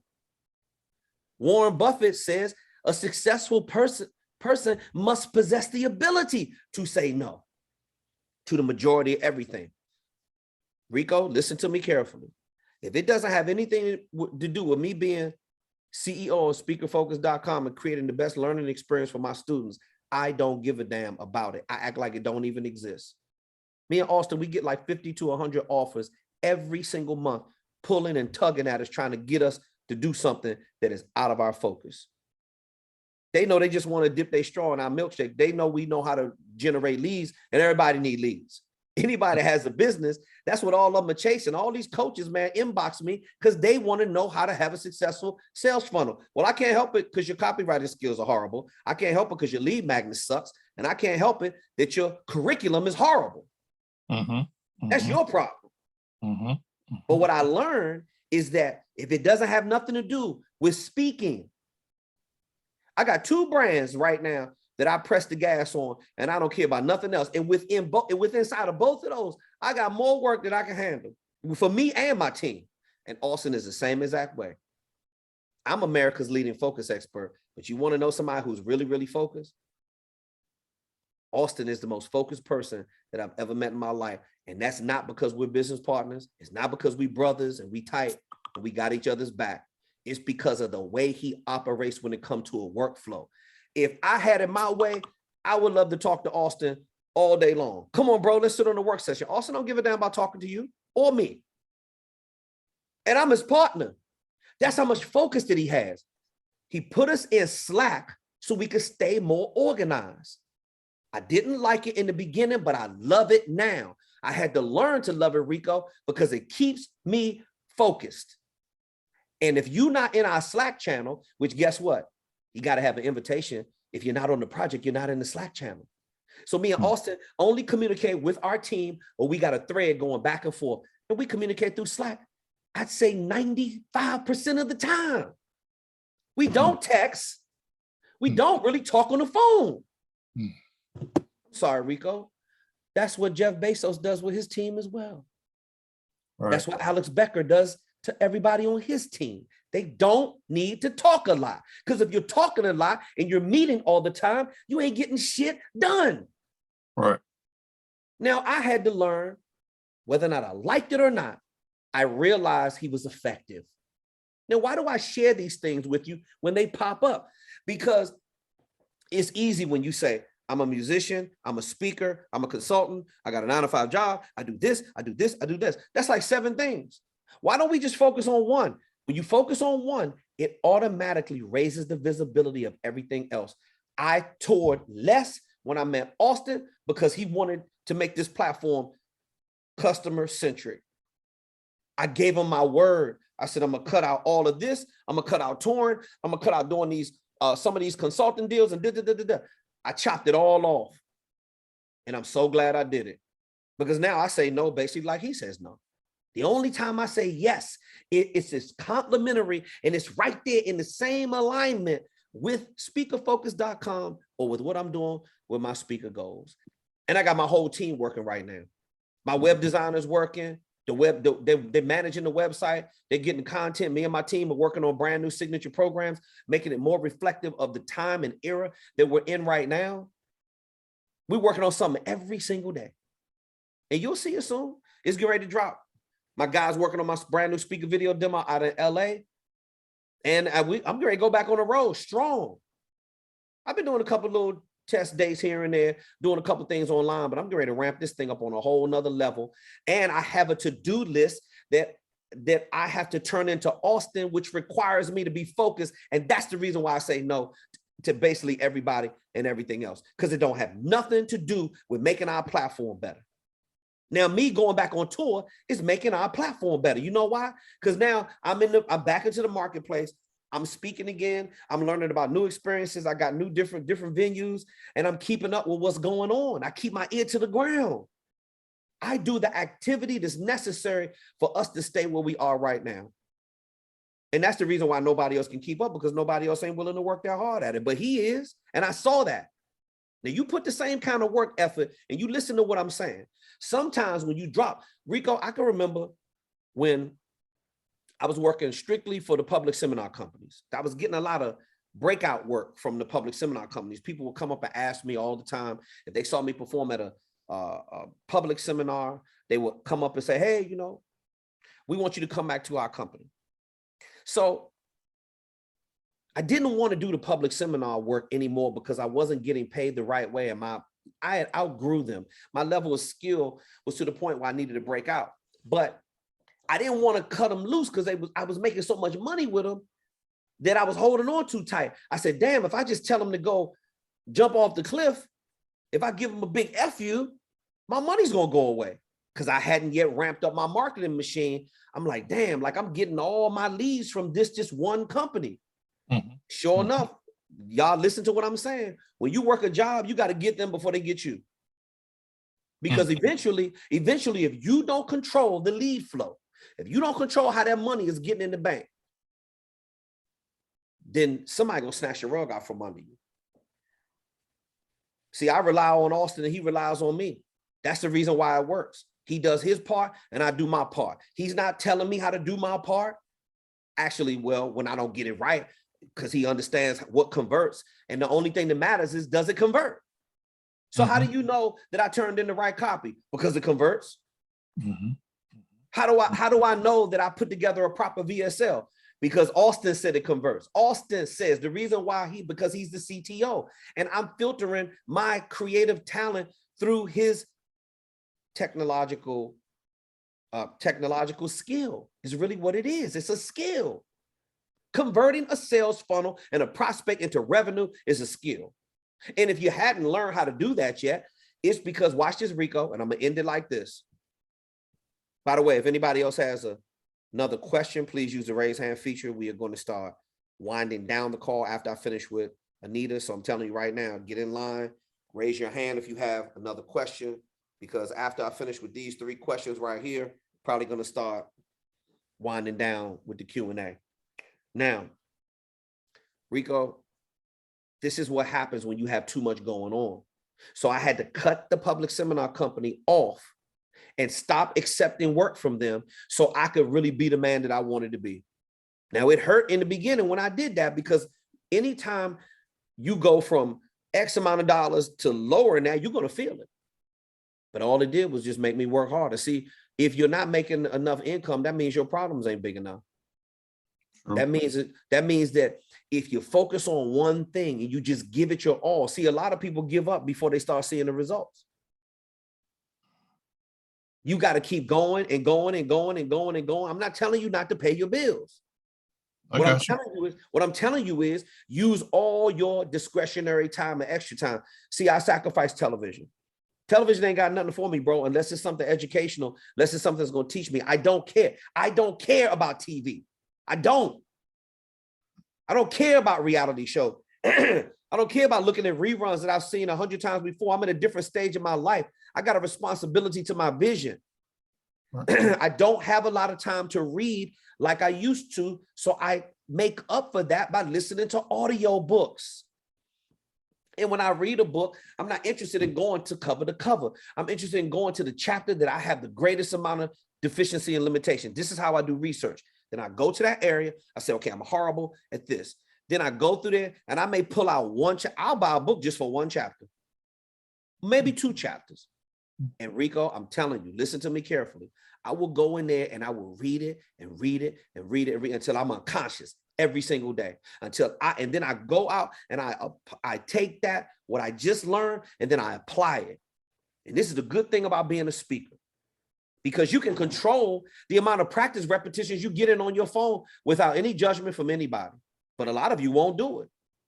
A lot of you, if you just practice straight all the way through for 30, 60, or 90 days and drop a video every single day, but you're too worried about how it looks. You're too worried about making mistakes. Instead of getting the practice repetition in and sending it over to somebody who knows what they're looking at and helping you improve, you won't even make one video. And I'm not talking about you in specific, Rico, because obviously you do the work. But I'm just saying, this is what keeps speakers stuck. You have to be willing to remove things from the equation that are getting in your way. So what's getting in your way? How much Netflix and chilling are you doing? How much television are you watching? How many family affairs do you feel like you have to show up to for people that don't care about you? See, this is the type of stuff that's happening. I don't allow that, Rico. I don't care about your birthday party. I don't care about your cookout. I don't care about happy hour. I'm in a different stage in my life. I care about consuming as much content as I can because I'm trying to get to another stage in the game to make it easier for me and my team. I got a responsibility to Auston Troyer. I got a responsibility to my team. I got a responsibility for people to pay fees to hear my advice and to hear Austin's advice. That's a responsibility, brother. And let me tell you something. That's the reason why I block out anything that don't have nothing to do with the primary goal. See, I can do everything I want to do through being the CEO of speakerfocus.com and being a speaker on tour. Everything I want to do.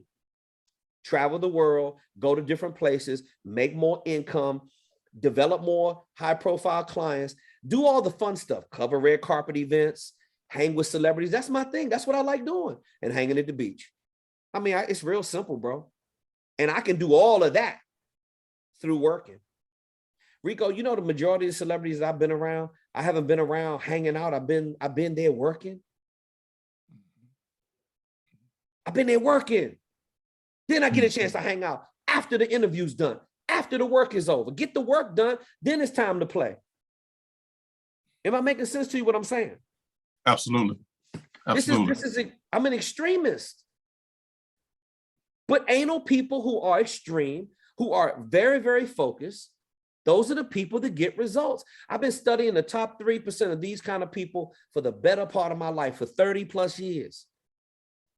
And they all act the same exact way. They could care less that it exists. So you ask me, how was I able to see that in Austin at such a young age? How was I able to see that he had that skill set, that he had that ability? He's not the only one. We're not the only ones crushing it in this space. I can pull out a whole list of people, but it's gonna be only a handful of people in the world that know how to do what Austin knows how to do, and it's only one person in the world that knows how to do what I know how to do at my level. Right.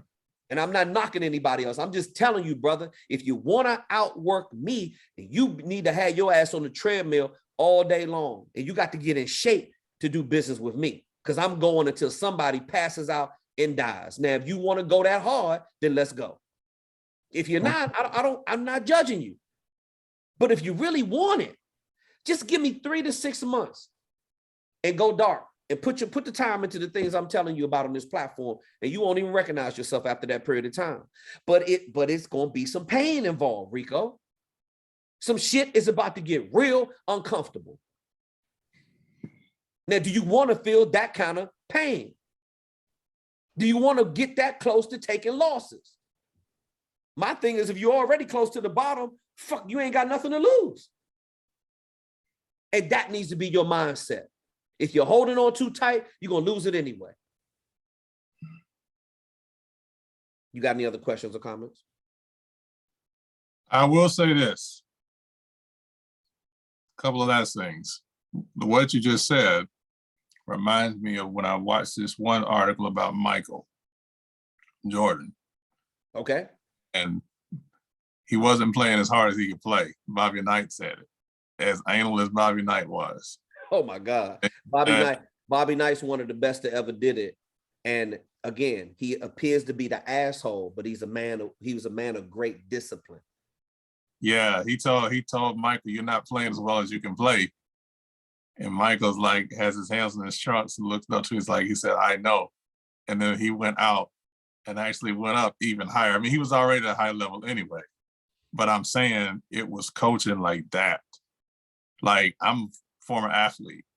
So for me, I'm just keeping 100 with you. But for me, yeah, I have to. It's like I'm already at a certain place, right? But if I get like ticked off, I don't care. I mean, I'll knock down walls, and sometimes it's like I have a chip on my shoulder. Mm-hmm. But in a way, Yeah, people would knock that chip, but for me, I need that chip because that chip really lets me know that I'm not going to let anybody just take my lunch.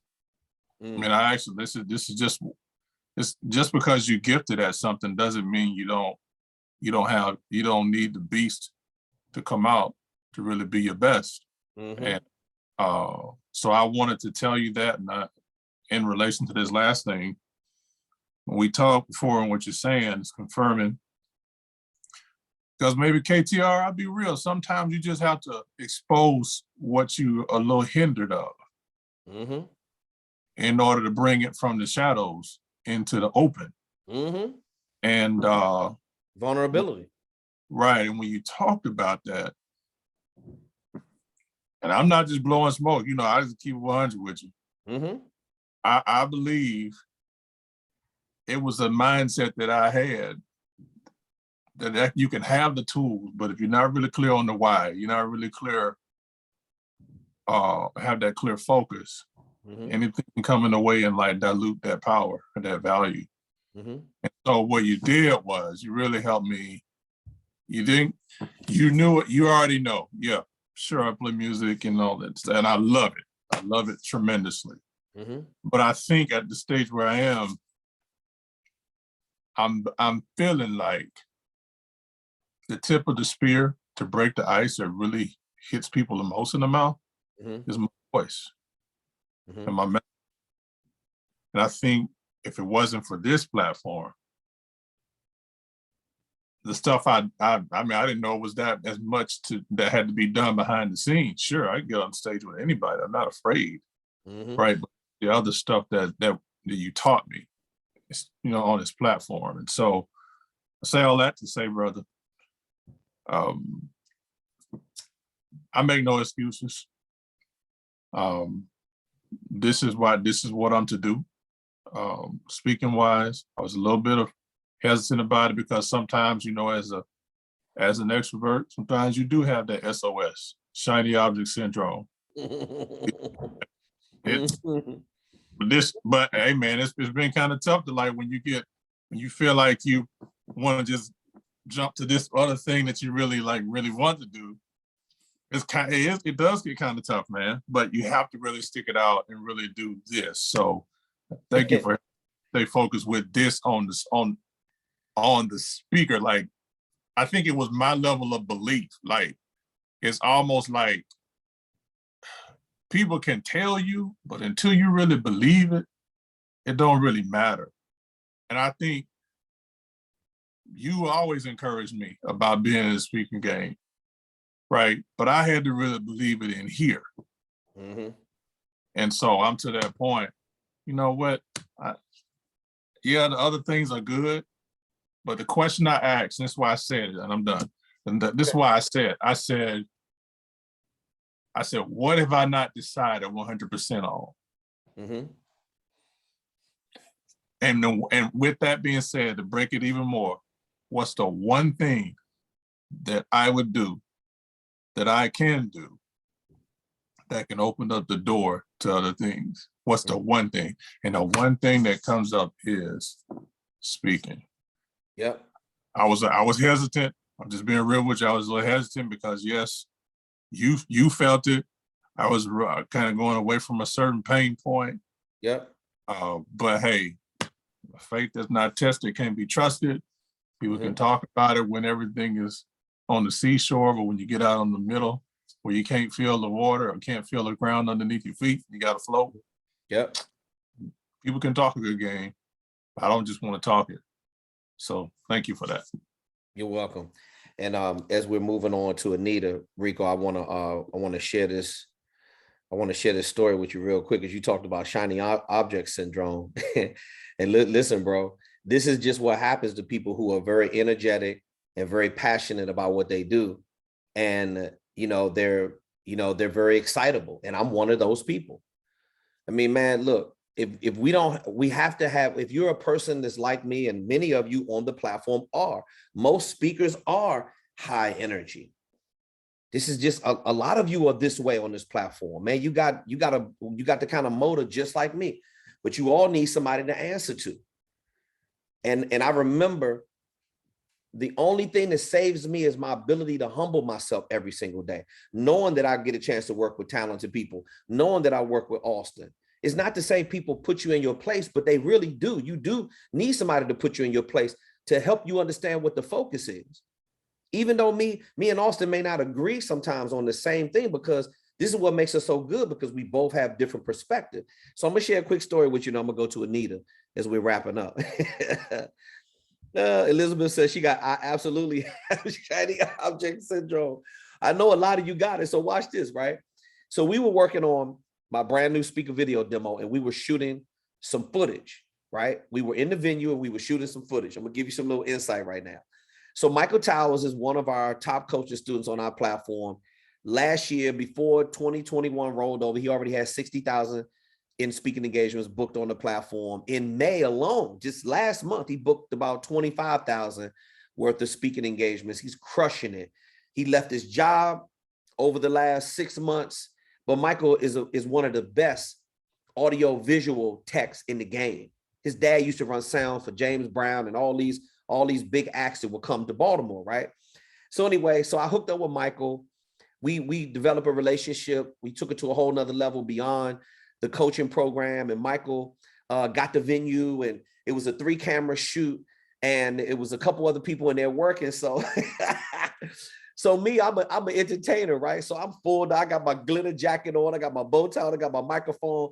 The house lights turn on, and I went to a whole nother level, because now I'm in performance mode.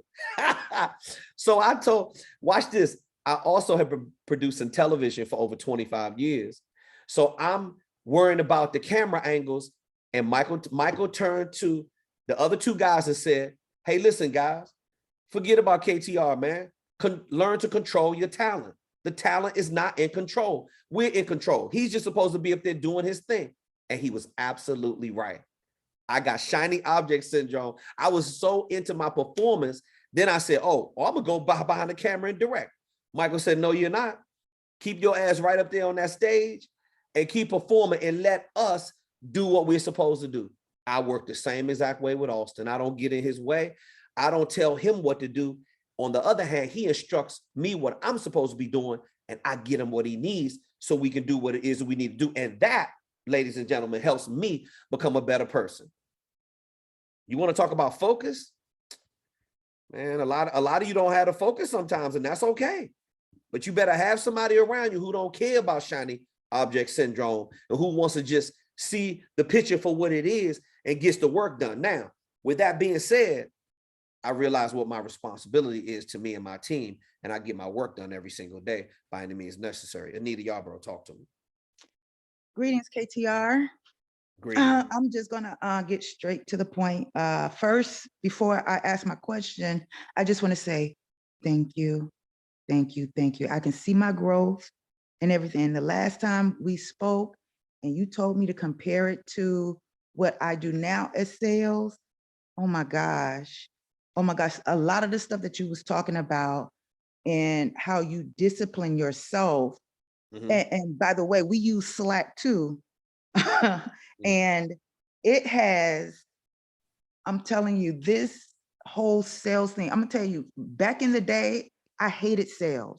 I see my purpose with this speaking business, how it all is coming together. Nice, nice. And tell me what you learned, Anita. let me just say this. With this new company, you know, of course, I sell different types of healthcare products. And on the side, I do sell some life insurance, but I am blowing it up with this health insurance because I get to create my own script. And I'm just like, wow, this is, oh my gosh, I'm impressing myself, because I know when I first started, I know at first, when I first started, I was like, oh my gosh, remember me coming in saying, I think I'm gonna lose my place and all of this. I was so afraid. And I'm telling you, when you get to the point of being so afraid, it pushes you. I was doing everything, posting my speaker focus video, my signature program videos everywhere. And I'm like, you know what? let me go hard on this so that way I can invest more in my discipline and what I really want to do with this speaking business. So let me get some more practice in. And oh my gosh, it was just, when I first started, the lady, one of the ladies who was training me was like, "You're so goofy, da da da," because you know, I like making people laugh. I didn't even realize I was being an entertainer. My first day, you know, she was telling me, because you know, I was scared. I was like, "Oh my gosh, I don't know what to do on this phone." And she said, "Well, you listen to the training." So what I started doing was some research. I started asking her questions, and then the first day I didn't do anything. Nothing happened. The rest of the, I'm telling you, I'm stacking money. I'm talking to these people, and these people are really listening. And then it's like, I even realized I had to change up my script because I started to learn the mindset of people that I was dealing with. So then I'm just like, oh my gosh, now I know what to do with my signature program. You sound like you're in a totally different place than you were 4 to 5 or 6 months ago. Oh my gosh, you just don't know. My heart, my mindset, I changed my mindset, you know? I'm like, I didn't even realize some of the things that I was saying to myself. I was creating a victim mentality and complaining. I was like, come on now, Anita, we got to stop this. You know, let's find solutions to our problem. If we're gonna teach it to other people, then let's apply that what I'm teaching to others to myself. Because someone even brought it to my attention, Anita, you're good at what you do, but darn, apply it to yourself. And I started you definitely on a different energy the last couple times that we talked. And I what did I tell you? I said, I told you that you were going to come out of it. You were going to come out of it, and you were going to start attracting a different kind of energy into your life. And now it's good to hear that you're making money. Things are better for you. You know, you got more financial footing under you, and that definitely helps out a whole lot. If you're stressed about money all the time, it makes it very difficult for you to attack your goals properly. You may be able to get some work done, but you're able to get so much more work done whenever you have a flow and, you know, your bills are getting paid, or at least you have a predictable and consistent way of earning revenue where you know how the bills are going to get paid, and it just takes the stress. Now you're able to focus on the next thing. Yes, exactly. The next thing, the wrapping up the speaker video demo, even though you had to take a different route, but you're able to focus on the next thing and the next thing. And remember, there's always something for your short-term, midterm, and long-term goals. The short-term things are things that you should be getting done today or in this week, or that maybe that particular month. Midterm things, maybe that takes a little bit of time for those to develop. Maybe it takes capital. Maybe you're waiting on a couple things. And then the long-term plan is ultimately where you want to be. But I'm telling you, if you don't do those little baby steps every day for the short-term plan, you can forget about the long-term plan. So you just put another piece into play, which was your mindset. Listen, Anita, this was when you was at rock bottom and you had the guts enough to hop on a call. You remember I told you, I said, it's easy for me to sit up here and tell you I could pray for you. It's easy to sit up here and tell you I wish you well, but I'm not the one over there dealing with it.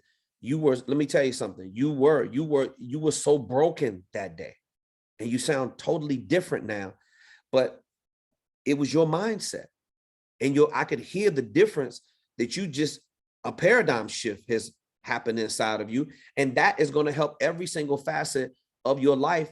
And then now what we got to do is take that momentum and move to the next thing on your to-do list on the speakerfocus.com platform. See, it's easy to get caught up in the minutia when you hear somebody jump on the Monday Q&A call and they have another success. Somebody's booking another engagement. Somebody's overcome another struggle. This is constant nonstop. You think about the amount of people that I talk to that don't come on the Q&A call, that share. It's always somebody sharing their successes. It's always somebody overcoming something. It's always somebody who's been out of pocket for a while, and now they jump back in like Denzel did tonight, like a lot of people do. You know, life happens. But again, are you willing to deal with the consequences and the repercussions of taking responsibility for your dream Or do you want to sit back one day with a bunch of regrets? And you So- take that momentum and keep doing what you got to do, because this is only the beginning. It Yeah, gets better. yes. You got any other questions or comments? Well, my question is, because a question popped in my head when you were speaking to Denzel about the speaking, and The so art I and wanted science to- behind delivering the message. right. So I want to ask, is it okay? Because I know I do this on my YouTube videos, and I want to know if this is a good idea to do, because I know I'm just the type of person, what I'm doing too, this has also motivated me, what I've learned from you, and putting it into practice with the company I'm working with now, just to build up my skill. I feel like this is what this is doing for me, helping me to build up my my speaking skills. So I want to ask this, is this a good idea? What I do is I will, before I do a video, I will jot down my speaking points, what I want to touch on, and speak that way. Of course, if I was booking an event with someone, I know my signature programs, I feel like my signature programs, the way you have us to set it up, which was such a great idea, is it helps me stay on point on what I want to talk about. And I get what you're saying about building up, opening up the floor for other for participation, and then closing it out. So I want to know, is that a good idea to have bullet points to speak on? You always want to have a, you always want to have focused? a talking, you always want to have a talking point. And in your case, Anita, like Denzel said, when he was speaking on camera, that he was, all over the place. That's not your case. When your speaker video demo was outstanding. It did not look like you were reading a teleprompter. I could tell that you borrowed some parts from the script, but then you customize it to your signature program. So always have a talking point. And then see, the power of speaking is all about your ability to take that talking point. If somebody gave me a talking point called bacon and eggs, I could talk about bacon and eggs for all day long, because I understand I have to keep talking about something pertaining to bacon and eggs. I'm not going to get off the subject. Then I know how to attach points off of the subject or talking point of bacon and eggs. I know how to attach other things, and I call that layering your messaging. Okay. You're just layering your messaging with additional bullets and support documentation or supporting facts, experience, things of this nature. And that's what allows you to keep going on and on and on. And when I reached the height of my facilitation skills, people used to come over to me when I would do public seminars, and they would be like, I've never seen anything like that before ever in my life. You look like you have the same amount of energy when you first started at 9 a.m. than you finish at 4 p.m. or 5 p.m. And I just kept delivering value, value, value. But you know what I was doing all day long? All I was doing was making a point, opening up the point, making an example of the point, bringing closure to the point, transitioning and pivoting to the next point, layering and bringing in all these supporting facts around the particular bullets. That's all I was doing all day long, over and over and over again. People don't understand what it is, but I'm teaching you the game behind the scenes. That's what it is. You got to layer your messaging. And so always have a talking point, because if you don't, that makes you be all over the place. Okay, so you just confirmed. So I think I am doing it right. Well, I don't think, I know I'm doing it right now, just from your confirmation. But again, thank you. And thank you, Austin. I really appreciate you both for all y'all input. This has, You're very welcome. It has opened my eyes to so much. And it has also really put me, what's the word? Because you said it earlier. It has allowed me to discipline myself to stay focused. And like you, I don't watch TV. I'm not into Netflix. But when I do watch stuff, I am watching stuff about something educational. And if I'm reading books, it is dedicated to something that I'm focused on in my research. So again, thank you. Enjoy the rest of your evening and take care. You too. And I do have my guilty pleasures every once in a while. When I want some entertainment, I'll look at a movie, no problem. But I'm not focusing on any work. I do need outlets as well. But when I'm in grind mode, nah, man, my mind's gotta be consuming something that is helping me learn every single day. I mean, that's the only way I'm able to keep up. Wayne, you're gonna be the last question of the night, then we're gonna wrap the Q&A. Anybody else has a question or comment, please submit it to support@speakerfocus.com. Mr. Holmes is going to be the last question. How are you, Coach K? Man, I'm doing great, man. I'm doing great. Good to see you. Good to see you. This has been a great call tonight. Likewise. Thank you. Call Man. tonight. Thanks a Hey, lot, man. listen, when you start talking about that shiny object syndrome, it reminded me of remember George Clinton talking about atomic dog? Yeah, exactly. Why do I chase all them cats? Hey, Wayne, before you get into your question, everybody that said that some people had to jump off and they were like, thanks for the information. Thanks for always attending the Q&A. Remember, if any of you have questions, please submit them to support@speakerfocus.com. That's why we have 24-hour technical and soft skill support. Go ahead, Wayne. Okay. Well, first of all, thank you for your support for that project that we work at. That the project that we're working on, especially the one with St. Croix. Yes, sir. I got some news to tell you about that. But first of all, for this, what I'm doing here at home at my for my nonprofit that we're doing, the reentry project. Yes, sir. Today was the launch in our facility in our office for our first workshop. Okay, it went well. It went well. We had a small group of people, but nevertheless, it went well. The good participation was good, and it was first thing. It went nothing like I expected, but that was good because I was impressed with their buy-in immediately, and their people wanted to participate and so on and so forth.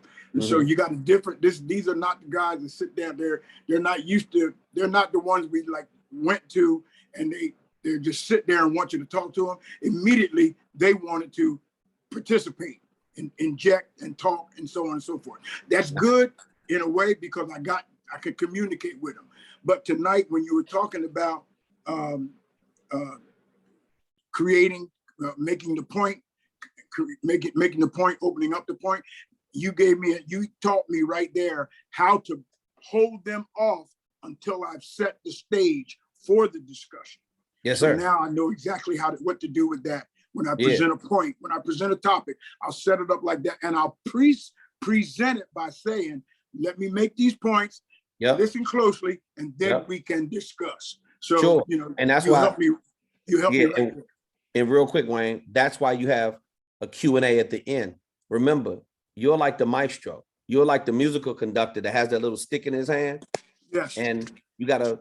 Bro, I used to play when I was in high school. I used to play in like a 250-piece orchestra. We had like concert band. All the bands came together. We had like 250 pieces, and we all had to practice and play our parts. So it sounded like one beautiful concerto. Right. So that's what your job is. You have to instruct the audience when they're going to take a break, when it's a Q&A. If I feel like I'm running short on time, and watch this.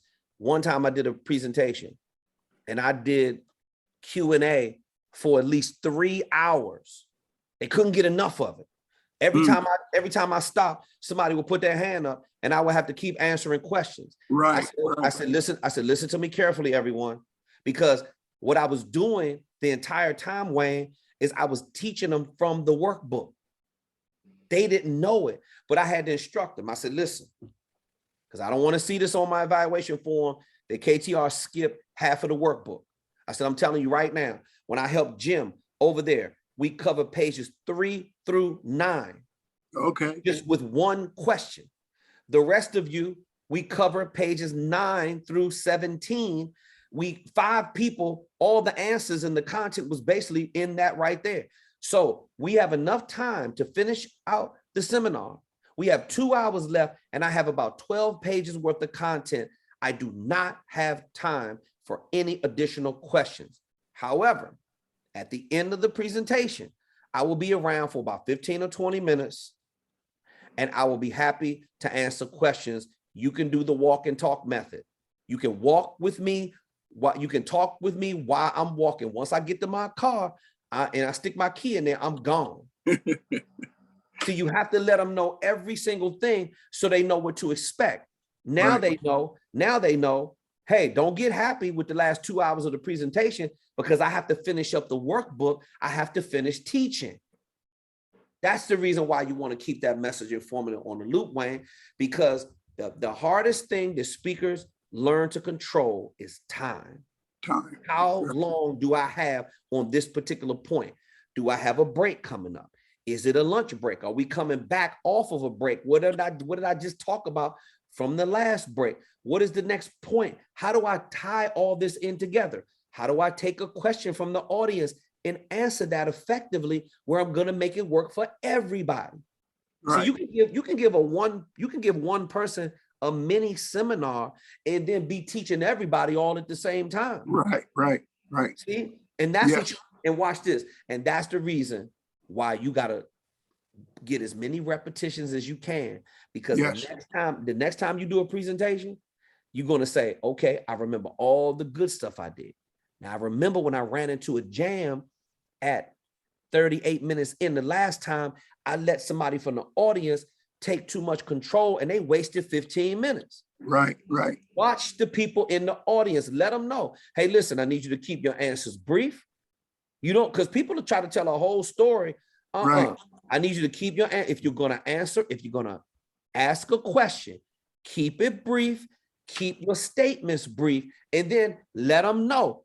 I can't, unfortunately, at this time, I need to finish up. I don't have any other time for questions, but I will be available after the presentation is over. It's a constant. You got to control the entire environment, Wayne. That's good. And that takes practice. Thank you. So get back out there again. You're welcome. Get back out there again and keep me posted on what's going on. Send me an email about the thing that's happening in St. Croix. I'm going to do that. They're asking. Listen. When you mentioned something before about maybe traveling with me, I want to talk to you about that. We can talk about. We don't have to talk about that now, but I'd like to talk to you about that. Okay, so we got to figure out a time when we can talk about that, because I'd like to see what they can do. Here's what they asked me to do. They want me to send them, and I pulled it up today. The pre-programmed questionnaire. Yes, sir. Okay, with because they want to work in the budget for my time on the ground there. Okay, so I'm going through that now. And I want to send that to them so we can work that in. I want to find. I got some things off this grid where I want to run by you and see what kind of things are doable, and so I can present it to them to maybe see if we can get your presence there with me. No problem. Well, have budget, we'll travel. I know. So I'm working on that. So. First of all, what they're doing a grant, and they want to write into the grant some of these things. You follow me? So that's grants. They got to be specific and so on and so forth. So I got to see what kind of leeway they got and how they're writing and so on. But nevertheless, they're talking about doing it. All right. Man, let's go to St. Croix and get the money. Send me the details. All right. All right. All right, so all right, man. I want to make sure that there's nothing else. Did you have any other questions? No, I just wanted to touch base with you, let you know I appreciate your support on that, and I will be keeping you updated about what's going on.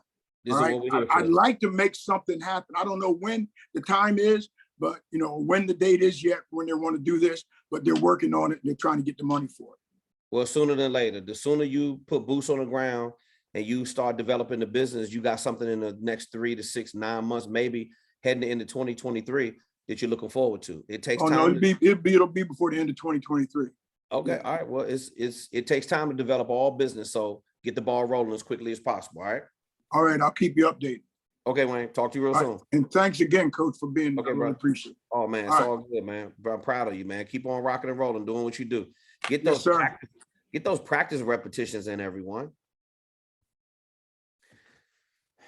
Listen, we are bringing another powerful Q&A call to a close on the speakerfocus.com platform. Each and every Monday, we come to you, giving you the very best effort to help you resolve the challenges that you face in your speaker business. A lot of times this stuff gets personal because speaking is emotional and building a business is emotional, but you must stick to discipline. You have to learn to block out distractions and keep developing your level of skill. This is something we all are getting better at every single day. What I'm telling you is put the effort in to build your level of skill, and it is a dividend that will pay you for the rest of your life. That is not a promise, that's a guarantee. Continue to grow your speaker business. I will catch you right here, same place, same time next week on the speakerfocus.com platform. I'm Kevin T. Robertson on behalf of Auston Troyer and the entire growing team at speakerfocus.com. We really, truly appreciate your effort and your support and your subject matter expertise. See you next week.